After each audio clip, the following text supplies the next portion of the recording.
Bonjour mes chers élèves, aujourd'hui nous allons parler de la notion de groupe nominal, aussi appelé GN, dont vous avez probablement déjà entendu parler et dont vous entendrez à nouveau parler certainement en 6e.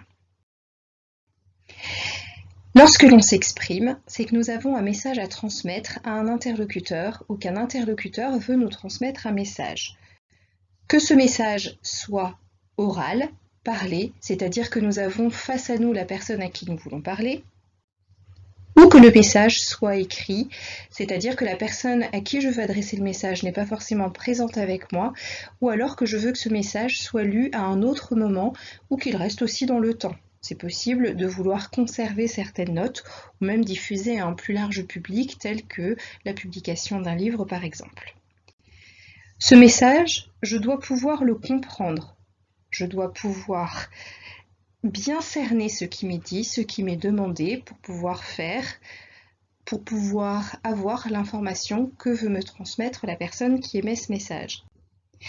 Ce peut être aussi un message que je veux faire comprendre à quelqu'un, un message que j'ai à délivrer à une personne. Je dois être suffisamment claire lorsque je rédige mon message pour être comprise. Ce message, il doit donc répondre à un code qui est pour nous la langue française, et ce code doit être su et connu par l'ensemble des personnes qui peuvent ou qui doivent recevoir un message ou qui peuvent et doivent émettre un message. Si je reviens à mon code, pour ce qui concerne la langue française, nous savons qu'il est composé de lettres et que ces lettres mises ensemble vont former des mots. Par exemple, le mot chat. Chaque mot de la langue française a une définition, c'est-à-dire ce que veut dire le mot, quelle est la réalité qu'il représente. Là, un joli petit chat. Chaque mot a aussi une nature, que vous pourrez aussi trouver parfois sous le nom de classe grammaticale, c'est-à-dire ce qu'est le mot. Ça ne changera jamais. Et en l'occurrence, pour le mot chat, c'est un nom commun, un nom qui nomme, qui permet de nommer, ici en l'occurrence, un animal. Les mots ont aussi une fonction, et ça va dépendre de la phrase dans laquelle il est utilisé. C'est le rôle en fait qu'il va jouer dans la phrase et qui peut changer d'une phrase à l'autre. Si je prends la phrase « Le mignon petit chat prend la pelote de laine ». Si je regarde cette phrase et que je veux l'analyser telle que nous l'avons appris jusqu'à présent, je vais vraiment essayer de comprendre ce qui se passe.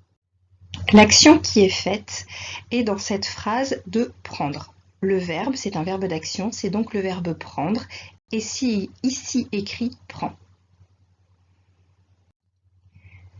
Celui qui fait l'action de prendre, c'est chat. C'est lui qui est en train de prendre la pelote de laine. Chat est donc le sujet.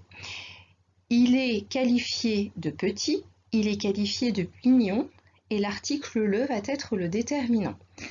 Donc en fait, nous savons que c'est le mignon petit chat qui est en train de prendre. L'objet qui est pris, c'est ici la pelote. Le mignon petit chat prend la pelote. Nous savons en revanche que cette pelote, elle est faite en laine. C'est pour ça que laine est un nom, complément du nom, qui va venir nous donner des informations sur la pelote. L'objet qui est pris, c'est bien cependant la pelote et non directement la laine. Nous avons dans cette phrase deux groupes nominaux. Le premier groupe nominal, le mignon petit chat, s'articule autour du nom principal chat. Les autres mots qui sont présents, que ce soit l'article, le ou les adjectifs qualificatifs mignon et petit, ne viennent que donner des informations supplémentaires sur ce nom principal. Donc, le nom chat est le nom qu'on va appeler aussi le nom noyau de ce premier groupe nominal. Il existe aussi le groupe nominal la pelote de laine qui s'articule autour cette fois du nom principal, le nom noyau pelote. La laine vient nous donner des informations complémentaires sur la matière avec laquelle est composée la pelote. Si je l'analyse tel que j'ai l'habitude de le faire, le mignon petit chat, je vais tout de suite remarquer que chat, je le mets en rouge car c'est le nom principal, c'est un nom commun qui porte le genre et le nombre d'être masculin singulier. Un chat, le chat, il n'y en a qu'un seul, et c'est bien un nom masculin. Sa fonction est d'être le sujet de Pran. Dans ce groupe nominal, je retrouve aussi l'article défini le, qui est le déterminant de chat et qui va donc porter même genre et même nombre que notre nom noyau. Il est donc masculin singulier. Ce qui se voit, il ne porte ni marque de féminin, ça aurait été la, ni marque de pluriel, puisque là, ça aurait été les.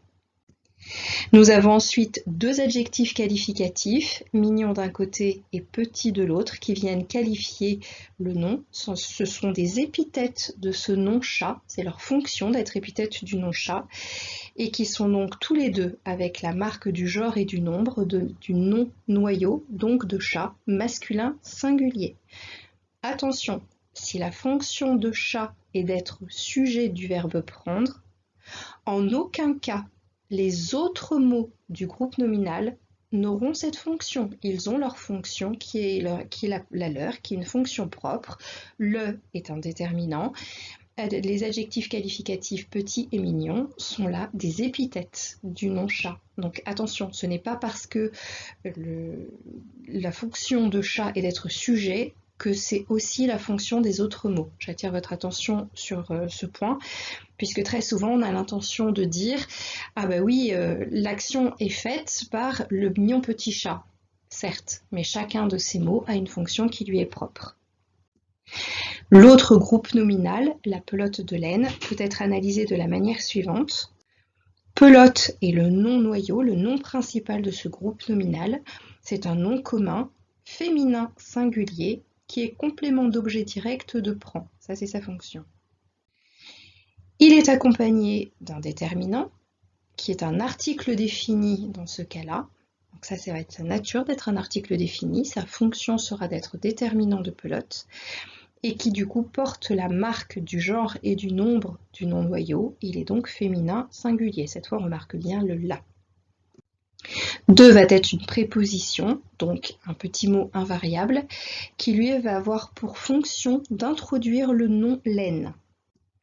Laine est quant à lui un nom qui porte son propre genre, et je vois que j'ai écrit une belle erreur sur mon PowerPoint, puisqu'en fait il n'est pas masculin mais féminin singulier. Je l'ai pourtant mis en rose, qui a donc en tout cas son propre genre et son propre nombre. C'est un nom, il garde son genre et son nombre et il ne va pas aller s'accorder pour autant avec le genre et le nombre du nom noyau. Je vous ai mis cet exemple volontairement d'un complément du nom. Un complément du nom ne s'accorde pas, même s'il est à l'intérieur d'un groupe nominal. Il garde sa nature et sa fonction qui lui sont propres. Sa fonction à laine sera d'être le complément du nom pelote. Il va nous donner des informations sur notamment la matière, dans le cas présent.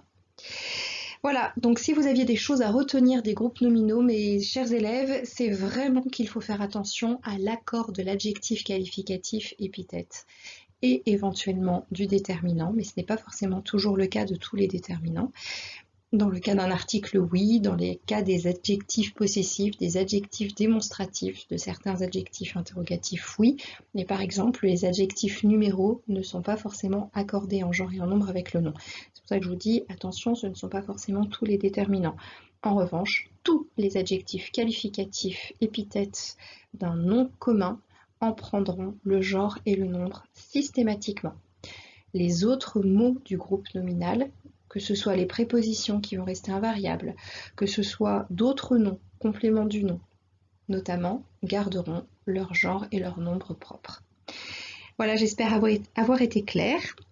Je vous souhaite plein de bon courage et je vous dis au boulot. À bientôt les champions.